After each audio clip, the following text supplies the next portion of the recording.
स्वागत है आपका हमारे YouTube चैनल में। तो इस वीडियो में देखेंगे 10 क्लास का साइंस फर्स्ट चैप्टर का पार्ट 3। 2 पार्ट हो गया है, इसका प्ले लिस्ट बन चुका है, देख लीजिए, एक लाइन से सारा वीडियो मिलेगा, है ना। पार्ट 1 पार्ट 2 अगर देख लिए होंगे तो पार्ट 3 आज स्टार्ट करते हैं। अगर ना देखा हो तो पहले उसको देख लीजिएगा ताकि ये अच्छे से समझ में आ जाए, ठीक है। तो पार्ट 2 में देख रहे थे रासायनिक अभिक्रिया के प्रकार, तो कुछ प्रकार वहाँ पे देखे थे। क्या क्या देखे थे? संयोजन अभिक्रिया देखे थे। संयोजन माने जुटना, अभी ऐसा अभिक्रिया जिसमें 2 या 2 से अधिक पदार्थ जुट जाता है, एक पदार्थ बनाता है, तो संयोजन अभिक्रिया। उसके बाद देखे थे वियोजन अभिक्रिया, उसका उल्टा, वियोजन माने टूटना, तो ऐसा अभिक्रिया जिसमें एक पदार्थ टूट के 2 बन जाता है, तो उसको वियोजन अभिक्रिया कहते हैं। और क्या देखे थे? ऊष्मा क्षेपी और ऊष्मा शोषी अभिक्रिया। अच्छा, वियोजन के प्रकार भी देखे थे। वियोजन 3 प्रकार का, एक ठो प्रकाश वियोजन यानी जो प्रकाश से टूटता है तो प्रकाश वियोजन, एक ऊष्मीय वियोजन यानी ऊष्मा से, हीट से टूटता है तो उसको ऊष्मीय वियोजन, और विद्युत वियोजन जो विद्युत से टूटता है। उसके बाद ऊष्मा शोषी और ऊष्मा क्षेपी अभिक्रिया देखे थे। तो ऐसा अभिक्रिया जिसमें ऊष्मा का अवशोषण होता है उसको ऊष्मा क्षेपी अभिक्रिया, और ऊष्मा क्षेपी भी बताए थे कि ऐसा अभिक्रिया जिसमें ऊष्मा उत्सर्जन होता है, ऊष्मा का उत्सर्जन होता है यानी ऊर्जा निकलता है, ऊष्मा निकलता है, उसको ऊष्मा क्षेपी अभिक्रिया कहते हैं। और उसी में देखे थे श्वसन को ऊष्मा क्षेपी अभिक्रिया क्यों कहते हैं। तो श्वसन में चूँकि कार्बन डाइऑक्साइड जल उत्पाद बनता है, उसके साथ साथ उत्पाद के साथ साथ हमें ऊर्जा भी मिलता है, ऊर्जा भी प्राप्त होता है, इसलिए उसको श्वसन को ऊष्मा क्षेपी अभिक्रिया कहते हैं।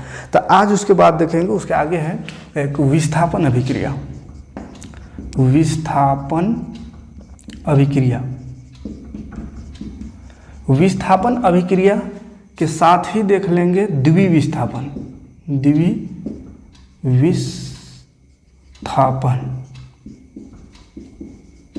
द्विविस्थापन अभिक्रिया, दोनों एक दूसरे से रिलेटेड है, एक जैसा है, इसलिए एक साथ देखेंगे दोनों को। विस्थापन को कहते हैं displacement reaction. Displacement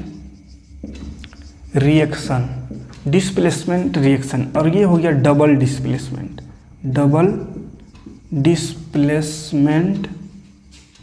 reaction. Double displacement reaction, क्या अंतर है दोनों में, क्या है देखिए समझते हैं। विस्थापन अभिक्रिया, विस्थापन मतलब कुछ समझ में आता होगा।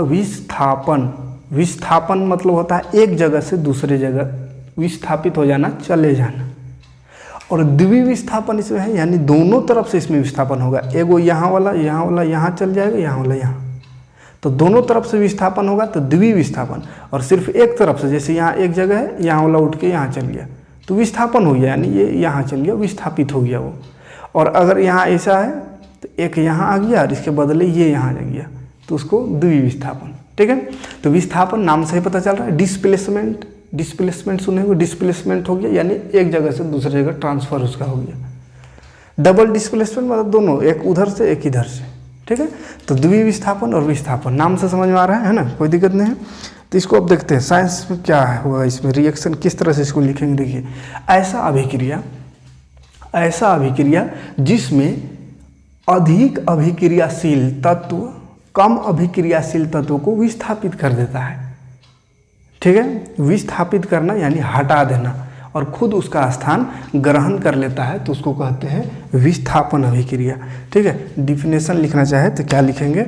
ऐसी अभिक्रिया जिसमें अधिक अभिक्रियाशील तत्व,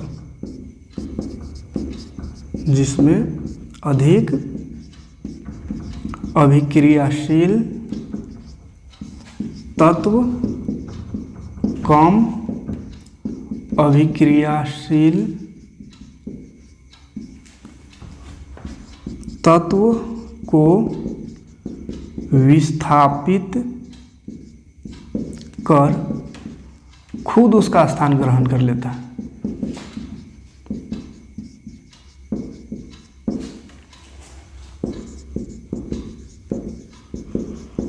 खुद उसका स्थान ग्रहण कर लेता है। और इसमें द्विविस्थापन में क्या हो जाएगा? ऐसी अभिक्रिया जिसमें आयनों का अदला बदली हो जाता है ना, आयनों या तत्वों का अदला बदली, जिसमें सिंपल भाषा में लिख दिए। देखिए विस्थापन मतलब देखिए जिसमें अधिक अभिक्रियाशील तत्व, अधिक अभिक्रियाशील लगाना जरूरी है। अधिक अभिक्रियाशील मतलब है कि स्ट्रोंग, मजबूत, जो अधिक पावरफुल है ना, तो अधिक पावरफुल तत्व जो रहेगा कम अभिक्रियाशील यानी कम पावरफुल कमजोर वाला को हटा देगा, दू झाप देकर वहाँ से हटा देगा, कहेगा भाग यहाँ से, और खुदे उसका स्थान ग्रहण कर लेगा, तो उसी को कहेंगे विस्थापन अभिक्रिया। और द्वितीय विस्थापन में कमजोर या ताकतवर का कोई इसमें किस्सा नहीं है, इसमें अदला बदली हो जाता है, तुम मेरे पास आ जाओ हम तुम्हारा पास चल जाते हैं, तो अदला बदली हो जाए तो उसको द्वितीय विस्थापन अभिक्रिया। और जिसमें जबरदस्ती उसको हटा दे, कमजोर पाके उसको दू झाप देकर हटा दे और खुद उसका स्थान चल गया, तो उसको द्वितीय विस्थापन अभिक्रिया। देखिए कैसे, देखिए समझिए, जैसे ए है प्लस बी सी, ए अकेले है और बी और सी एक साथ है, तो ये थोड़ा अधिक अभिक्रियाशीलता तो है ए, तो ये ए जाएगा यहाँ से, और जो कमजोर होगा, मान चलिए सी कमजोर है, तो सी को थपियाएगा, भागा देगा इसको, है ना, और ई खुद जाकर उसके पास आ जाएगा, है ना, यानी बी सी हट गया तो ए बी ए, या ए बी सीधा लिख देते हैं ना, ए बी के साथ आ गया, और सी अकेले सी को बाहर फेंक देगा, निकाल देगा, ठीक है। तो ए अधिक अभिक्रियाशीलता तो होगा, है ना, जो अधिक अभिक्रियाशील यानी स्ट्रोंग होगा, मजबूत होगा, वही जाएगा कमजोरवा को हटा देगा, है ना। अभी खुदे कमजोर रहेगा और किसी को हटाने जाएगा अपने से ज़्यादा ताकतवर को, तो खुदे मार खा के वापस आ जाएगा, है ना। तो इसलिए अधिक अभिक्रियाशील कम वाला को मार के भगा देगा और खुद उसका स्थान ग्रहण कर लेगा, वो बेचारा अकेले, तो इसी को विस्थापन अभिक्रिया कहते हैं। और इसमें प्यार मोहब्बत से अदला बदली, ए बी है सी डी है मान चलिए, तो ये कहेगा ये हम इससे बहुत दिन तक रह गए, उब गए हैं, थोड़ा देर के लिए तुम यहाँ आ जाओ हम वहाँ चले जाते हैं, इस तरह से। तो ए मान चलिए डी यहाँ आ गया, ए बी की जगह, तो ये हो गया ए डी, और बी चलिए सी के बोला तो बी सी, ठीक है। तो अदला बदली होगा तो द्वितीय विस्थापन, और विस्थापन अभिक्रिया जिसमें अदला बदली नहीं होगा, ये दो को साथे था पहले, अरे बेचरंगा सिंगल था, देख के जलन हो गया, और थोड़ा सा ही पावरफुल भी था, पैसा वाला था, तो इसके पास गया, यहाँ पे सी को हटा दिया और बी को खुद ले लिया, है। अब बी भी इसके पास आ जाएगा, कहेगा ये खर्चा उर्चा कोनो नहीं करता, घुमाता उमाता नहीं, छोड़ाता, इसको लात मार के उसको भगा दिया और खुद चल गया, इसके साथ सेट हो गया। तो ऐसा जब होता है तो उसको विस्थापन, और दोनों अदला बदली हो जाए, राजी खुशी से तुम मेरे वाला को ले जाओ हम तोरा वाला को ले जाते हैं, ऐसा अदला बदली हो गया राजी खुशी से, तो उसको द्वितीय विस्थापन अभिक्रिया, कोई दिक्कत नहीं। अब इसका रियल एग्जाम्पल देख लेते हैं। ई हो गया एफी, एफी माने आयरन, लोहा, लोहा है ना, एफी लोहा को कहते हैं। CuSO4 कॉपर सल्फेट है। अब लोहा और कॉपर, लोहा और कॉपर में लोहा थोड़ा स्ट्रोंग होता है, लोहा मजबूत होता है, अधिक अभिक्रियाशीलता तो होता है, तो ई जाएगा यहाँ से और कॉपर को दू झाप देगा, भगा देगा और अपने खुद चल जाएगा इसके जगह, FeSO4 को खुद ले लेगा, FeSO4, और ई बेचरंगा बाहर है, Cu बाहर, ठीक है। तो यहाँ देखिए क्या हो रहा है, Fe गया यहाँ, Cu को हटा दिया और SO4 इसके साथ आ गया, है ना, इसके साथ आ गई, समझिए SO4 आ गई इसके साथ, इसको लात मार दी, तो उसको कहेंगे विस्थापन हो गया, है ना। किसका विस्थापन हुआ इसमें, कॉपर का, कॉपर को हटा दी, है ना, यानी कॉपर का विस्थापन। अब देखिए इसका, जैसे sodium Na2SO4, sodium sulphate plus BaCl2, barium chloride. Example याद रखिएगा ना, डिफिनेशन तो नाम से ही पता चल जाएगा, एग्जाम्पल ये सब रिएक्शन थोड़ा सा लिख करके याद करिए, खाली पढ़ने से याद नहीं होगा, लिख के याद कर लीजिएगा। रिएक्शन ही मेन है ना, केमिस्ट्री में रिएक्शन ही मेन है, बाकी बात ये सब नाम से ही पता चल जाता है ना। और ऐसे समझा दे रहे हैं कि भूलिएगा नहीं, लेकिन रिएक्शन भूल जाइए, डिफिनेशन तो भूल जाएगा नहीं, इसको भूल जाइएगा। तो Na2SO4 BaCl2 barium chloride.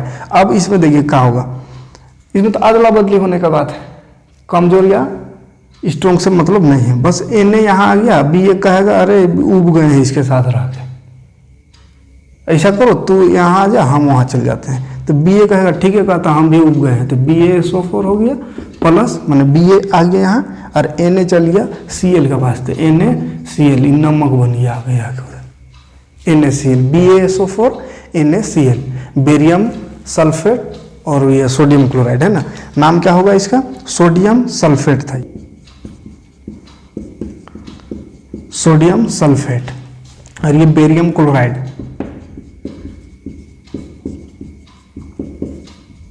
Barium chloride, ये बन गया बेरियम सल्फेट,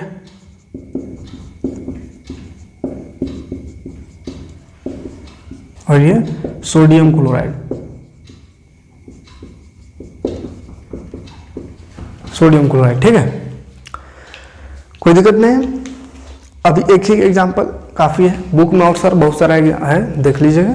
देखिए विस्थापन अभिक्रिया, फिर से एक बार समझ लेते हैं। विस्थापन मतलब अधिक अभिक्रियाशीलता तो कमजोर को हटा देगा, है। जैसे यहाँ FeCuSO4, Cu और SO4 एक साथ था, है ना, ये बेचारा सिंगल था और थोड़ा मजबूत पैसा वाला था, इसके पास गया,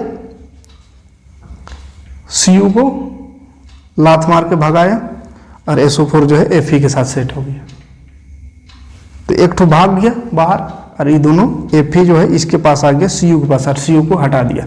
तो क्या हो रहा है, अधिक अभिक्रियाशील कम अभिक्रियाशील तत्वों को विस्थापन हटा करके खुद उसका स्थान ग्रहण कर ले तो उसको विस्थापन अभिक्रिया। द्विविस्थापन दोनों तरफ से होगा, है ना, राय मशवरा से।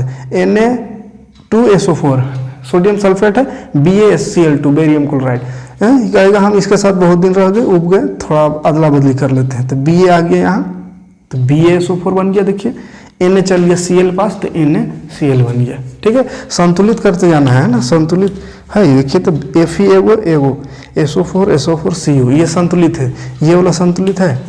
Na दूगो है, इधर Na एक है, तो यहाँ 2 लग जाएगा, तो 2 लगा दिए तो Cl दूगो हो गया, और Cl यहाँ दूगो है। ठीक है, SO4 Ba एक ठो Ba एक ठो, ठीक है, वहाँ सिर्फ 2 लगेगा तो संतुलित हो जाएगा, कोई दिक्कत नहीं। विस्थापन और द्विविस्थापन में देखिए क्वेश्चन थोड़ा सा देख लीजिए, क्वेश्चन कैसा पूछेगा। क्वेश्चन में विस्थापन या द्विविस्थापन अभिक्रिया क्या है ये बहुत कम में पूछता है। क्वेश्चन ज्यादातर इसमें पूछता है रिएक्शन दिया हो रहेगा, इस तरह का रिएक्शन दिया हो रहेगा और कहेगा ये कौन सा अभिक्रिया है, पहचानिए, अभिक्रिया का पहचान कीजिए। जैसे ये अभिक्रिया दिया हो रहेगा, ये बोलेगा इसका पहचान कीजिए, तो यहाँ पे ध्यान देना होगा कि ये अदला बदली अगर हो रहा है तो कहेंगे द्विविस्थापन अभिक्रिया है। इस तरह का एग्जाम्पल दिया हो रहेगा, पूछेगा इसका नाम बताइए कौन सा अभिक्रिया इसमें हो रहा है, तो देखेंगे अगर एक ठो ऐसा हो रहा है और एक ठो लात मार के भगा दे रहा है तो कहेंगे विस्थापन अभिक्रिया हो रहा है। ठीक है, देखिए अगला है उपचयन अभिक्रिया और अपचयन अभिक्रिया। उपचयन अपचयन, उपचयन को ऑक्सीडेशन कहते हैं, अपचयन को रिडक्शन कहते हैं। ऑक्सीडेशन और रिडक्शन, उपचयन अपचयन। देखिए उपचयन अपचयन में कंफ्यूज हो सकता है, एक ही चीज वो लग रहा है ना, खाली उ और अ का फर्क है, लेकिन इंग्लिश में देखें तो ऑक्सीडेशन और ये रिडक्शन ज़्यादा फर्क है। और ऑक्सीडेशन इंग्लिश में ही ये समझ में आ गया। देखिए ऑक्सीडेशन ऑक्सीजन से लिया गया है, ऑक्सीडेशन, तो जहाँ पे ऑक्सीजन की वृद्धि होगी, ऑक्सीजन की वृद्धि होगी और ऑक्सीजन को उल्टा हाइड्रोजन लेना है, हाइड्रोजन की कमी होगी, तो ऑक्सीजन की वृद्धि, तीर का निशान ऊपर है यानी कि वृद्धि, ऑक्सीजन की जहाँ पे वृद्धि होगी और हाइड्रोजन की जहाँ कमी होगी, ऑक्सीजन की वृद्धि या हाइड्रोजन की कमी, दोनों में से एक कोई काम हो रहा है, ऐसा अभिक्रिया जिसमें या तो ऑक्सीजन बढ़ रहा है या हाइड्रोजन कम हो रहा है, तो उसको उपचयन अभिक्रिया कहेंगे, ऑक्सीडेशन रिएक्शन। इसी का उल्टा इधर है, या तो ऑक्सीजन घट रहा है या हाइड्रोजन बढ़ रहा है, तो उसको अपचयन अभिक्रिया कहते हैं। ठीक है, ऐसी अभिक्रिया जिसमें ऑक्सीजन की वृद्धि या हाइड्रोजन की कमी, तो अपचयन। ऐसी अभिक्रिया जिसमें ऑक्सीजन की कमी, हाइड्रोजन की वृद्धि, तो अपचयन। कोई दिक्कत नहीं है, डिफिनेशन भी लिखी देते हैं, जिसमें ऐसी अभिक्रिया सब में जोड़ दीजिएगा, है ना, जिसमें ऑक्सीजन की वृद्धि या हाइड्रोजन की कमी,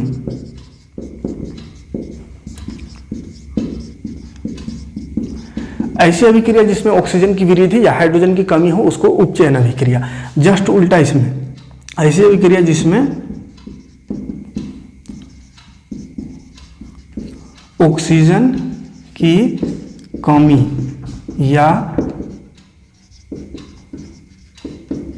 हाइड्रोजन की वृद्धि, ऑक्सीजन की कमी होगा या हाइड्रोजन की वृद्धि होगी, तो उसको कहेंगे अपचयन अभिक्रिया। ठीक है। तो एक ठो याद रखिएगा, एक ठो उसका उल्टा ऑक्सीडेशन याद है, ऑक्सीडेशन यानी ऑक्सीजन बढ़ेगा, ऑक्सीजन बढ़ेगा, तो ऑक्सीजन बढ़ेगा तो हाइड्रोजन कम, है ना। तो या तो ऑक्सीजन बढ़ेगा या हाइड्रोजन कम होगा, तो उसको ऑक्सीडेशन यानी उपचयन। और अपचयन मतलब जिसमें ऑक्सीजन कम होगा और हाइड्रोजन बढ़ेगा तो उसको अपचयन अभिक्रिया। आए बात समझ में। और अगर दोनों चीज वह एक एक में हो रहा है, दोनों चीज एक ही में हो रहा है, तो उसको कहते हैं रेडॉक्स अभिक्रिया। क्या कहते हैं? रेडॉक्स अभिक्रिया। तो खैर पहले इसका एग्जाम्पल एक आठ देख लेते हैं ऑक्सीडेशन का। जैसे कार्बन है प्लस ऑक्सीजन है, कार्बन के पास देखिए ऑक्सीजन तो नहीं है इसके पास, ये कार्बन ये ऑक्सीजन अलग है ना, ये कार्बन के पास ऑक्सीजन नहीं है, लेकिन ये रिएक्शन करता है, अभिक्रिया करके बन जाता है CO2, यानी कार्बन के पास ऑक्सीजन आ गया, माने ऑक्सीजन की वृद्धि हो गई, तो ये हो गया ऑक्सीडेशन अभिक्रिया। क्लियर है। इसी तरह Cu प्लस O, कॉपर और ऑक्सीजन अभिक्रिया कराएंगे, कॉपर के पास ऑक्सीजन नहीं था लेकिन ऑक्सीजन से अभिक्रिया कराएं, ऑक्सीजन जुट गया इसके साथ, तो ऑक्सीजन का वृद्धि हो रहा है, तो ये क्या है? उपचयन अभिक्रिया। अपचयन का देखें तो ऑक्सीजन की जहां कमी होगी, है ना, CuO plus H2, Cu plus H2। देखिए Cu के पास ऑक्सीजन था, CuO कॉपर ऑक्साइड है ना, तो ऑक्सीजन था इसके पास, कॉपर के पास ऑक्सीजन था, हाइड्रोजन से अभिक्रिया किया तो इसका ऑक्सीजन वो देखिए हट गया, इससे ऑक्सीजन इसका समाप्त हो गया, खत्म हो गया, ऑक्सीजन इसका हट गया, यहाँ से ऑक्सीजन कम हो गया, तो कॉपर में ऑक्सीजन कम हो गया, तो इसीलिए ये क्या हो जाएगा? अपचयन। लेकिन एक तरफ अगर यहाँ देखें हाइड्रोजन के पास ऑक्सीजन नहीं था, ऑक्सीजन यहाँ वृद्धि हो गया, यानी इसमें दोनों चीज हो रहा है, ऑक्सीजन एक ठो का घट रहा है, एक ठो का बढ़ रहा है। तो जब एक एक अभिक्रिया में दुई चीज हो, ऑक्सीजन बढ़े भी और घटे भी, तो उसको रेडॉक्स अभिक्रिया कहते हैं। ठीक है। तो उपचयन पूछेगा इसमें क्वेश्चन, देखिए उपचयन कहाँ हो रहा है, तो यहाँ पे अपचयन, अपचयन कहाँ हो रहा है, तो यहाँ पे देखिए Cu के साथ O था, यहाँ O खत्म हो गया, तो O की कमी हो तो उसको क्या कहते हैं? अपचयन। तो ये हो रहा है अपचयन यहाँ पे, ठीक है, अपचयन हो रहा है। उसके बाद हाइड्रोजन में देखिए क्या हो रहा है, हाइड्रोजन में ऑक्सीजन नहीं था, इधर गया था, ऑक्सीजन जुट गया, तो ऑक्सीजन जहाँ जुट जाता है, ऑक्सीजन बढ़ जाता है, तो उसको क्या कहते हैं? उपचयन, उपचयन। तो एक ठो अपचयन हो रहा है, एक ठो उपचयन हो रहा है, इसीलिए ये दोनों को, ये जो है जिसमें अपचयन उपचयन दोनों हो, तो उसी को कहेंगे रेडॉक्स अभिक्रिया, रेडॉक्स अभिक्रिया। कोई दिक्कत नहीं है, तीनों चीज क्लियर है। खाली ऑक्सीजन की वृद्धि या हाइड्रोजन की कमी तो उपचयन, ऑक्सीजन की कमी हाइड्रोजन की वृद्धि तो अपचयन। लेकिन अगर दोनों चीज हुआ एक एक अभिक्रिया में हो रहा है, एगो का ऑक्सीजन बढ़ रहा है, एक ठो का ऑक्सीजन घट रहा है, तो उसको कहेंगे रेडॉक्स अभिक्रिया। ठीक है। जैसे इसमें ऑक्सीजन था, उधर जाके ऑक्सीजन खत्म हो गया, माने ऑक्सीजन की कमी हुई, तो ये अपचयन हो रहा है। इसमें ऑक्सीजन नहीं था लेकिन ऑक्सीजन उधर गया तो मिल गया, तो ऑक्सीजन की वृद्धि, तो यहाँ उपचयन हो रहा है। तो एक ही अभिक्रिया में दोनों चीज हो रहा है, इसीलिए इसी को रेडॉक्स अभिक्रिया कहते हैं। तो रेडॉक्स अभिक्रिया एग्जाम में पूछ सकता है, और एग्जाम में यहाँ पे क्वेश्चन एक ऐसा पूछता है, उपचयन अपचयन तो पूछ ही सकता है, साथ साथ रेडॉक्स अभिक्रिया किसे कहते हैं ये पूछेगा। तो रेडॉक्स अभिक्रिया अगर किसे कहते हैं ये पूछ दे तो क्या लिखेंगे? ऐसी अभिक्रिया जिसमें एक तत्व उपचयित हो और एक अपचयित हो। लिखिए दे रहे हैं, देखिए रेडॉक्स का, जिसमें एक तत्व उपचयित और एक अपचयित हो, एक अपचयित हो, उसी को कहते हैं रेडॉक्स अभिक्रिया। ठीक है। ये रेडॉक्स याद रखिएगा, जिसमें एक शॉर्ट में हम लिख दिए हैं, आप बना के लिखिएगा, ऐसा अभिक्रिया जिसमें एक तत्व उपचयित हो और एक अपचयित हो, उसे रेडॉक्स अभिक्रिया कहते हैं। ठीक है। तो क्वेश्चन रेडॉक्स अभिक्रिया किसे कहते हैं तो डिफिनेशन लिख सकते हैं, लेकिन केमिस्ट्री में डिफिनेशन ज़्यादातर नहीं पूछ करके रिएक्शन से ही क्वेश्चन आता है। जैसे ये रिएक्शन दिया हुआ रहेगा, इस तरह का इक्वेशन कुछ दिया हुआ रहेगा, समीकरण दिया हुआ रहेगा, रासायनिक समीकरण, बोलेगा इसमें कौन उपचयित हो रहा है कौन अपचयित हो रहा है, कोई किस में उपचयन हो रहा है, किस में अपचयन हो रहा है। तो अपचयन लिखेंगे किस में, कॉपर ऑक्साइड में अपचयन हो रहा है, और हाइड्रोजन में क्या हो रहा है, उपचयन हो रहा है। ठीक है, हाइड्रोजन में उपचयन हो रहा है। ये अभिक्रिया दे के पूछेगा ये किस तरह का अभिक्रिया है, तो देखेंगे वही जहाँ ऑक्सीजन की देखिए कमी हो रहा है, एक ठो में बढ़ रहा है, मतलब कहेंगे ये रेडॉक्स अभिक्रिया है, दोनों हो रहा है इसलिए। और खाली ऑक्सीजन की वृद्धि हो रहा है तो कहेंगे उपचयन अभिक्रिया है। ठीक है, अच्छा इसमें एक और अभिक्रिया हो रहा है जो अभी जस्ट पढ़े थे।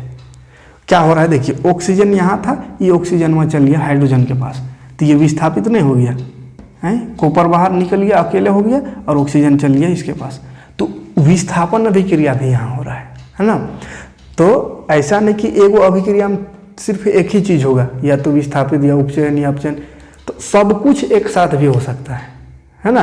तो इसीलिए क्वेश्चन यहीं से पूछता है ज़्यादातर, जैसे इसमें पूछ दिया कौन सा अभिक्रिया ये है, ऑप्शन में अगर दिया हो रहा है, ऑप्शनल क्वेश्चन में रहे तो अगर विस्थापन अभिक्रिया दिया हो रहा है तो भी सही होगा, रेडॉक्स अभिक्रिया दिया रहे तो भी सही रहेगा।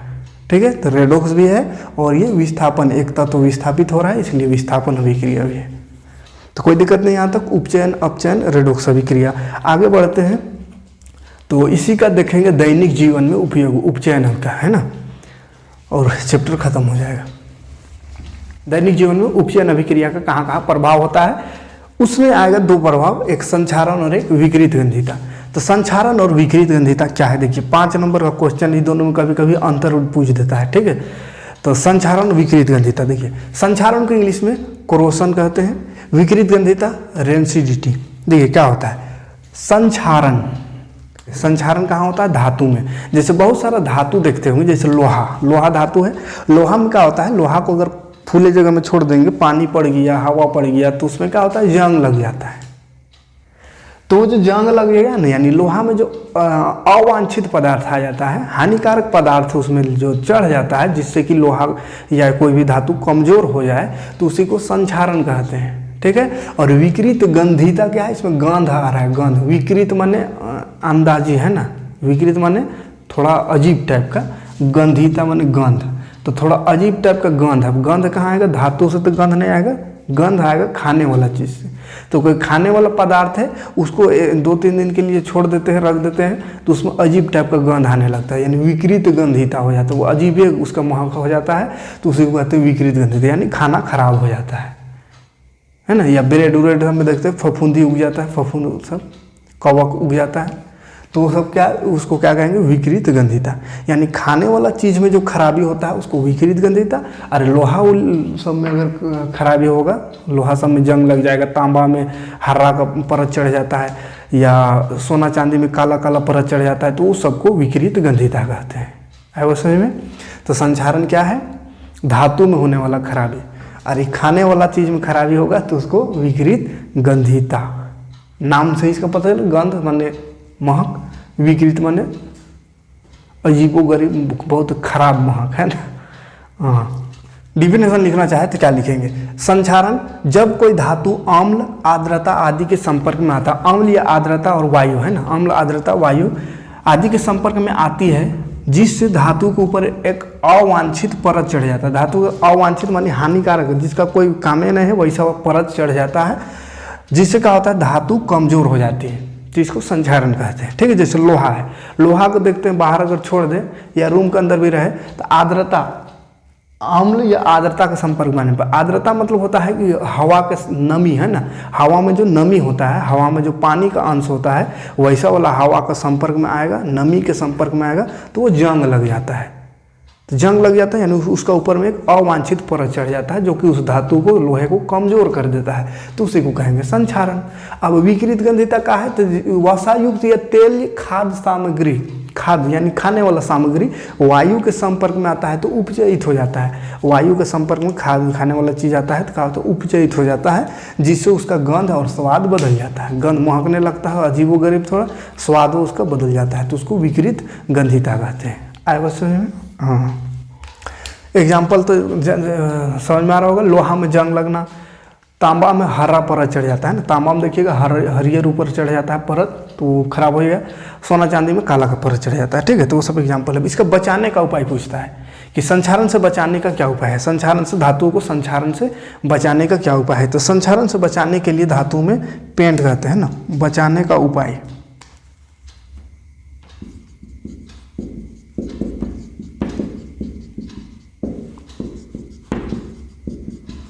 संक्षारण से बचाने का उपाय, संक्षारण से बचाने के लिए पहला तो पेंट करते हैं, पेंट करके, है ना, धातु है उसको पेंट करके उस जंग लगने से बचाया जा सकता है। दूसरा होगा यशद लेपन। यशद लेपन क्या होता है, तो जिंक का परत चढ़ा देते हैं, जिंक का परत, धातुओं में जिंक का परत चढ़ा देते हैं, उसी को यशद लेपन कहते हैं। ठीक है, आगे इसी धातु अधातु चैप्टर में ये सबको फिर से पढ़ना है एक बार, इसको संक्षारण को, है ना, तो वहाँ पे डिटेल से ये सब पढ़ेंगे। यशद लेपन क्या है, विद्युत लेपन क्या है, लेपन, विद्युत लेपन द्वारा। तो पेंट तो समझ में आता है, बरस से पेंट कर देते हैं। और जिंक का परत चढ़ाते हैं, किसी धातु में, लोहा में जिंक का परत चढ़ा देते हैं, जिसको यशद लेपन कहते हैं। तो जिंक जो है, जो जंग नहीं लगता उसमें, इसलिए जिंक का परत धातु के ऊपर चढ़ा देते हैं, जिसको चमकता भी है बढ़िया और उसमें जंग भी नहीं लगता है ना, तो उसको यशद लेपन कहते हैं। विद्युत लेपन यानी विद्युत द्वारा पेंट करना, है ना, कोई दूसरा धातु है, कोई महंगा धातु, इस धातु को विद्युत के सहायता से, यानी इसको ब्रश से पेंट नहीं कर सकते हैं, इसको करंट दे करके और इसका जो है उसको यहाँ पे चिपका देना, उसी को विद्युत लेपन कहते हैं। अगला चैप्टर में इस सबको डिटेल से एक बार फिर से पढ़ना है ना, तो वहाँ पे इसका डिटेल जाएगा। अभी बस एग्जाम्पल याद रखिए। बचाने को उपाय क्या है, तो पेंट करके यशद लेपन और विद्युत लेपन द्वारा इसको संक्षारण होने से बचाया जा सकता है। ठीक है, जैसे विद्युत लेपन कहाँ पे होता है, जैसे साइकिल का हैंडल सब में देखते, हैंडल सब देखते होंगे, एकदम चमकता रहता है ना, बहुत चमकदार होता है, उसमें जंग मिलने लगता है, तो उसमें क्या क्रोमियम का परत चढ़ाया जाता है। तो क्रोमियम को ऐसे थोड़ी बरस में ऐसे पोता जाता है, उसको विद्युत द्वारा उसमें परत चढ़ाया जाता है ना, तो वो विद्युत लेपन होता है। आगे तक तो विकृत गंधिता, विकृत गंधिता में बहुत सारा एग्जाम्पल आप लिख लीजिए अपने से। खाना खराब हो जाता है, 2-3 दिन रहने से, ब्रेड है उसमें फफूंद हो जाता है, वो भी खराब हो जाता है, तो वो सब है ना। बचाने का उपाय देख लेते हैं इसका भी। तो इसको बचाने का उपाय क्या है,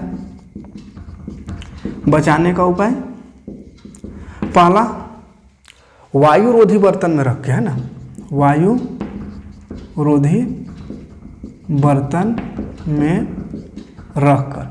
बहुत सारा ऐसा चीज़ है जिसको वायु रोधी बर्तन में, कंटेनर में, ऐसा कंटेनर जैसे कोई खाने वाला चीज़ आता है तो वो ऐसा कंटेनर में रहता है जिसमें हवा ना घुसे, है ना, पूरा सील्ड रहता है ताकि हवा ना घुसे। हवा की उपस्थिति में, हवा से जब जाएगा उसमें वायु से ही वो अभिक्रिया करके ऐसा होता है, वो खराब होता है। तो वायु अगर नहीं घुसने देंगे तो कुछ हद तक वो सही रहेगा, है ना। इसलिए जितना भी कुरकुरे चिप्स का पैकेट आता है या कोई भी पैकेट में आता है तो उसमें वो पूरा सील्ड रहता है, यानी वायु उसमें नहीं घुसता है ना। इसे देखिएगा, कुरकुरे सब अगर छेद हो गया, वायु घुस गया तो उसको खाइएगा तो ठीक नहीं लगता है ना, चमसू हो जाता है पूरा और अजीब लगता है, तो खराब हो जाता है। तो वायु रोधी बर्तन में रख करके। दूसरा उपाय है नाइट्रोजन गैस भर करके, नाइट्रोजन गैस, है ना। तो नाइट्रोजन गैस जैसे चिप्स में नाइट्रोजन गैस भर दिया जाता है पैकेट में, है ना, तो नाइट्रोजन गैस भरने से वो बच सकता है। तीसरा उपाय है कुछ फल उल सब्जी उब्जी है तो फ्रीज में रख के, है ना, फ्रीज में रखकर यानी ठंडा करके। और उपाय है कोई चीज़ ऐसा भी है, खाने वाला चीज़ होता है जिसको गर्म करके अच्छा किया जा सकता है, गर्म करके सुरक्षित रखा जा सकता है। जैसे दूध गर्म करके रख देंगे तो सही सलामत रहेगा, अब उसको ऐसे ही छोड़ देंगे तो फट जाता है ना। आयो समझ में। तो ये सब उपाय है विकृत गंधिता को रोकने के लिए। तो उम्मीद है कि संक्षारण विकृत गंधिता में कोई दिक्कत नहीं होगा। तो यहीं तक था इस चैप्टर में का अंत यहीं तो होता है, ये खत्म हुआ चैप्टर, है ना। मिलते हैं नेक्स्ट वीडियो में नेक्स्ट चैप्टर लेकर के। वीडियो को थोड़ा शेयर करके ज़्यादा से ज़्यादा लोगों को जोड़ने का प्रयास करें ताकि जितना ज़्यादा स्टूडेंट बढ़ जाए उतना जल्दी हम आपको आगे पढ़ाएंगे। और मैथ भी स्टार्ट कर देंगे बहुत जल्द। आप लोग कमेंट करिए जो मैथ पढ़ना चाहते हो लोग, तो मैथ भी बहुत जल्दी स्टार्ट कर देंगे, है ना। तो मिलते हैं नेक्स्ट वीडियो में। Thanks for watching.